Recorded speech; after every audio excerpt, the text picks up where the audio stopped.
Okay, so I'm Heather with the ASPE group at the University of Oklahoma, and this is the fourth video in this series, so make sure you've watched the other three.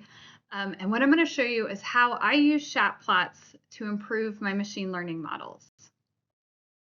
Okay, so from before, I have this random forest results where I'm looking at data in New Zealand, offshore New Zealand. I've got some lovely channel systems, and I've tried to classify random forests to 3 different facies: background shales, channels, turbidites. And then what I've also put in here, which is what we're going to explore today, is this green star is my area of interest. So it's a possible misclassification. So me, Heather, with my geologic interpreter spidey sense, is looking at this area thinking, okay, I don't think the model's quite right here. Let me see if I can figure out how to improve it.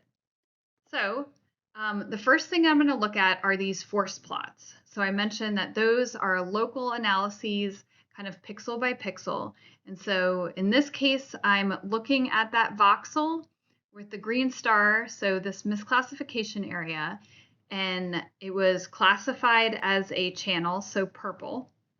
And what I can see is that all 6 of these attributes tended it towards being classified as a channel. I can look around, and one of the things I notice, hold on, I can't see my screen, is that GLCM homogeneity seems to be fairly important. So let me kind of continue on. I kind of file that information away. I pull up all 6 of my attributes that went into this model. And now I'm looking at that area of interest, the misclassification, and I notice GLCM homogeneity with this green arrow is very bright. It's very high. And in coherent energy, again, it's not the highest, but it definitely stands out. And so these are 2 different clues that I can kind of take to try to understand what exactly is going on. So the next thing I want to do, so I've looked at it on a local level. Now I want to look at it on the global level. So I'm looking at the whole model and what's important for a channel and background classification in terms of attributes. And one of the things I notice is that for a channel, GLCM homogeneity and coherent energy are the 2 most important features or attributes for channel classification, whereas coherent energy is the second most important feature for background classification, and GLCM homogeneity is the least important. And so I can kind of start putting that information together too. And I could also use my geologic interpreter knowledge, where thinking about channel systems and what this shape looks like. So of course, exploring it more than just on these time slices I'm showing you. I'm a proper geologist. So what I notice is that it kind of looks like a bit of a channel splay. Okay, so it's kind of got that, I don't know, almost funnel-like feature. It's overtopping the channel.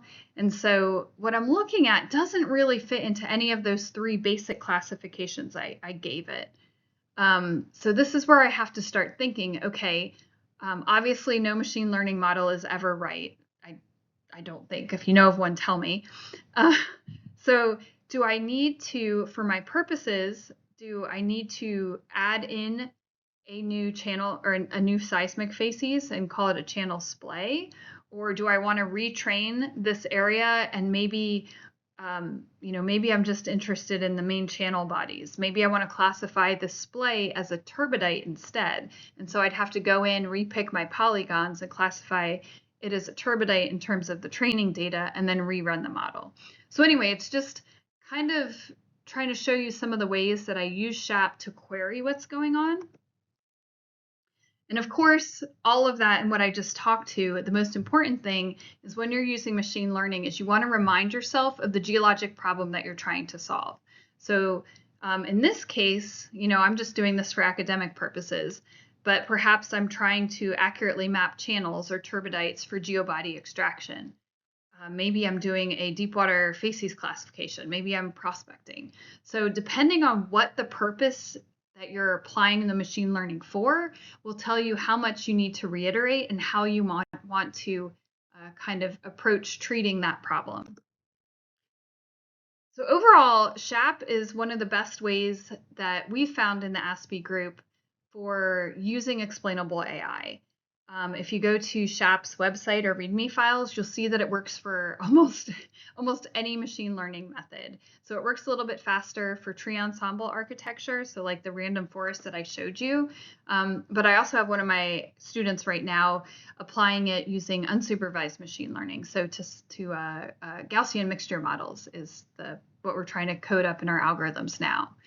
And of course, with any explainable AI and machine learning, you should always trust but verify.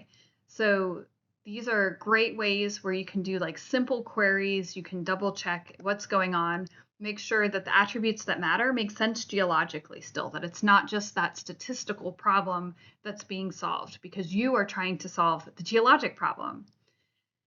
And of course, you can use why. You could always question the why. So SHAP, when it shows you those summary plots, they're great for understanding the global model behavior. And then, of course, this is how we can wrap in and kind of use our geologic in context knowledge, because we as humans know, okay, what different facies would I expect near a channel system? What different variations from all the different seismic data I've looked at over the years, what would I expect? So SHAP can be used to show you what's important, and then with your geologic experience and knowledge, you can validate that the attributes that are being shown to be important have a geologic reason that they should be important. Okay.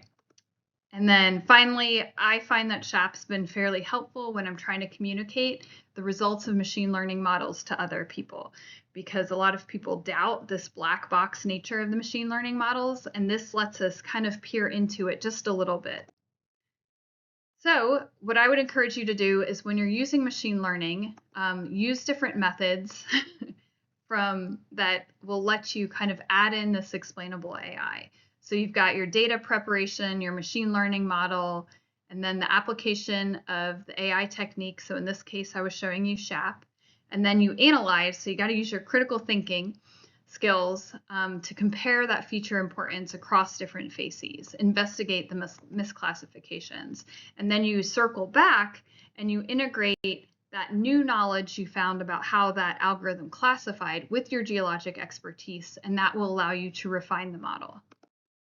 So as always, I'm Heather Beadle with the ASPE group at the University of Oklahoma. We have a ton more information on our website and YouTube channels with different methods, and you can reach out to me anytime. I hope you're intrigued to try to use SHAP on some of your data.